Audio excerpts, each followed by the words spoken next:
Sofia, achei legal a gente verificar a forma de um elemento como planeza, circularidade e retilineidade, como a gente viu na última teleaula. Então fica atento, porque agora a gente vai ver como faz para verificar a posição entre dois ou mais elementos da mesma peça. Na teleaula de hoje, a gente vai aprender o conceito de tolerância de posição e vai conhecer a orientação para dois elementos associados. Quais são os símbolos que a gente vai conhecer hoje? Calma, Caio. Primeiro, você precisa conhecer o conceito de tolerância de posição. E a nossa teleaula ainda nem começou. Então, nossa teleaula já está começando.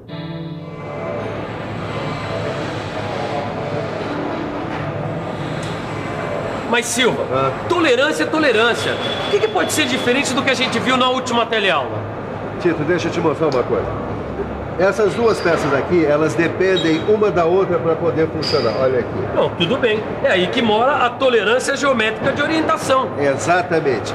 Mas para a gente saber o que significa isso, nós vamos precisar falar um pouco sobre a tolerância de posição. Foi muito bem. A tolerância de posição estuda a relação entre dois ou mais elementos. Mas espera aí, Silva, como assim? Na indústria automobilística, por exemplo, é comum a montagem de uma peça que trabalha em conjunto com uma outra peça, que às vezes é produzida em um outro país. No caso desta peça aqui, a tolerância de posição estabelece o valor permissível de variação de um elemento da peça em relação à posição teórica estabelecida no desenho. Mas, Silva, eu acho que vai ser difícil entender essa história de tolerância de posição. Aqui nada. Dá uma olhada aqui nesse exemplo. Para estudar as diferenças de posição, a gente tem que supor que as diferenças de forma dos elementos associados, neste caso o pistão e a camisa, são desprezíveis em relação às suas diferenças de posição. Essa eu entendi, Silva. Mas se as diferenças de forma do pistão e da camisa não forem desprezíveis? Bom, aí será necessário, então, a separação entre os tipos de medição para se encontrar um ou outro desvio. Mas, Silva, para que serve isso aqui, ó? Essa aqui é a simbologia de tolerância de posição por orientação. Para dois elementos associados, a gente pode medir o paralelismo que tem esse símbolo, a perpendicularidade que tem esse símbolo e a inclinação que tem esse símbolo. Muito bem, agora que nós já vimos detalhadamente a simbologia que você tem aí no seu livro de estudos, nós podemos falar então da orientação para dois elementos associados. Angela, que símbolo é esse? Miguel, é só olhar para a representação, olha. É o símbolo de paralelismo. Tá aqui, é mesmo. Agora lembrei. Paralelismo. Paralelismo é a condição de uma linha ou superfície ser equidistante em todos os seus pontos a um eixo ou a um plano de referência. Bom, para você entender direitinho o que é paralelismo, pensa só no seguinte. No aquário contendo água e óleo, por exemplo, a superfície da água é paralela à superfície do óleo. Aqui, a gente vê que para executar essa peça, o eixo superior deve estar compreendido numa zona cilíndrica de 0,03 de milímetro de diâmetro, paralela ao eixo inferior A, se antes do valor vier o símbolo de diâmetro. Já aqui, a superfície deve estar entre dois planos, distantes de 1/10 de milímetro e paralelos ao eixo do furo de referência B. Agora, vamos ver essa outra figura aqui.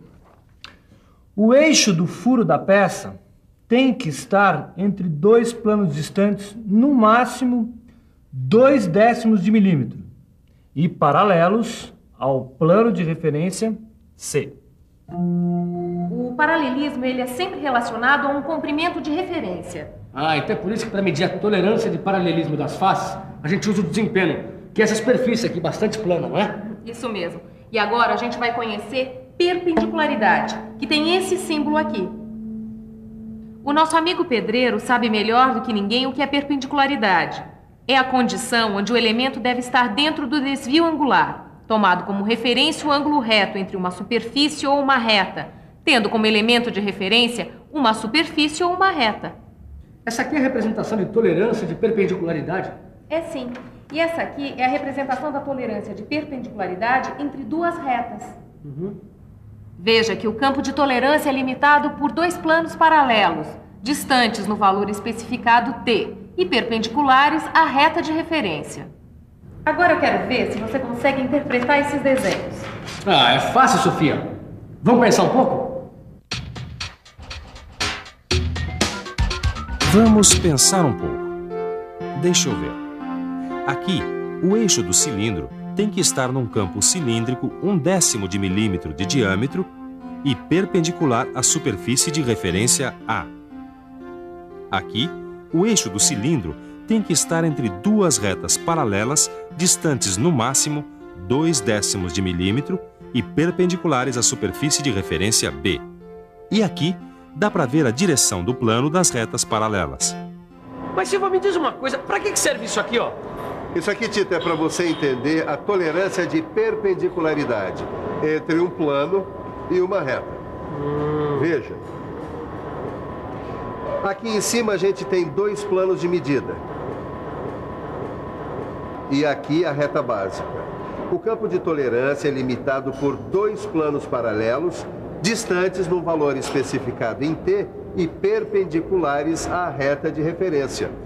Poxa, Silvio, eu adoro interpretação de desenhos técnicos. Então você vai curtir, porque agora nós vamos ver como interpretar desenho com tolerância de perpendicularidade. Aqui a face direita da peça tem que estar entre dois planos paralelos, distantes 0,08 de milímetro e perpendicular ao eixo D. Puxa, mestre Silva, tem vários tipos de tolerância de perpendicularidade, não é? Tem sim. Quer ver mais? Lógico que eu quero, agora que eu embalei. Tem ainda a tolerância entre dois planos, nos quais a tolerância de perpendicularidade entre uma superfície e um plano tomado como referência é determinada por dois planos paralelos, distanciados da tolerância especificada, respectivamente perpendiculares ao plano referencial e à tolerância de perpendicularidade entre duas superfícies. Veja que a face à direita da peça tem que estar entre dois planos paralelos e distantes 1/10 de milímetro e perpendiculares à superfície de referência E. Silvio, eu acho que eu consegui entender. Agora, me diz uma coisa, como a gente mede essa tal da perpendicularidade? Boa pergunta, Tito. Olha aqui. Quando o assunto for perpendicularidade ou paralelismo, você pode contar com ele aqui, o relógio comparador. Ué, que é isso? Tá pensando em viajar? Eu até tô pensando em viajar, sim. Mas não é isso, não. É que essa foto tem tudo a ver com o nosso próximo assunto, que é a inclinação. Tem esse símbolo. A Torre de Pisa é um bom exemplo de inclinação. Mas como é que a gente especifica a tolerância angular? É pela variação angular, especificando o ângulo máximo e o ângulo mínimo. Ou sob a forma de tolerância geométrica. Vem aqui que eu te explico. Olha aqui. A indicação 75, mais ou menos 1 grau, significa que entre as duas superfícies, em nenhuma medição angular, o ângulo pode ser menor que 74 graus e nem maior que 76 graus. Legal, já que você está tão afiada, eu vou mostrar a representação que eu fiz para mostrar a tolerância de inclinação de uma linha em relação a uma reta de referência. Isso eu quero ver. Bom, o campo de tolerância é limitado por duas retas paralelas. A distância entre as retas é a tolerância. As duas retas são inclinadas em relação à reta de referência do ângulo especificado. Agora aqui, o eixo do furo tem que estar entre duas retas paralelas distantes de 0,09 de milímetro e inclinadas 60 graus em relação ao eixo de referência A. Ô, Sofia, nunca que eu subir naquela Torre de Pisa. Vai que ela cai na hora que eu tô lá em cima. Quando a gente acabar de estudar a inclinação, você vai mudar de ideia. Falando nisso, eu quero te mostrar agora a tolerância de inclinação de uma superfície em relação a uma reta de base. Como é que é? Eu vou te explicar isso de outra maneira. Olha aqui. Na tolerância de inclinação de uma superfície em relação a uma reta de base, o campo de tolerância é limitado por dois planos paralelos de distância igual ao valor da tolerância e inclinados do ângulo especificado em relação à reta de referência. Para executar uma peça como essa, por exemplo, o plano inclinado tem que estar entre os dois planos distantes de 1/10 de milímetro e inclinados de 75 graus em relação ao eixo de referência D. E essa representação aí, do que é? Esse desenho, ele mostra a tolerância de inclinação de uma superfície em relação a um plano de referência. Aqui o campo de tolerância é limitado por dois planos paralelos, cuja distância é o valor da tolerância. E os planos são inclinados em relação à superfície de referência do ângulo especificado. Querido Silvio, eu vou mostrar que hoje eu aprendi muito bem a teleaula. Dá uma olhada só nisso aqui. Eu vou interpretar esse desenho técnico. Essa eu quero ver, Tito. Bom, dá uma olhada, ó. O plano inclinado deve estar entre dois planos paralelos de distância de 0,08 de milímetros e inclinado a 40 graus em relação à superfície de referência E. Muito bem, hoje você aprendeu mesmo. E você aí em casa, aprendeu ou deixou escapar alguma coisa? Para ver se não escapou nada, está na hora da nossa revisão. E atenção, se liga aí, que é a hora da revisão. Na teleaula de hoje, você aprendeu o conceito de tolerância de posição. Aprendeu que a orientação para dois elementos se dá por paralelismo, perpendicularidade e inclinação. Miguel, você viu onde eu deixei a minha foto da Torre de Pisa? Ah, tá ali, ó, perto do desenho que a gente fez sobre variação angular. Você vai estudar mais? Não, agora é pra sonhar com a minha viagem pra Itália. Ai, não custa nada sonhar alto, né? É, não custa nada. Você também pode sonhar alto. Para isso tem que estudar bastante. Comece dando uma boa revisada e fazendo os exercícios do seu livro. Se você vai para a Itália, eu não sei. Mas que você vai decolar no seu trabalho, eu garanto. Até a próxima. Tchau.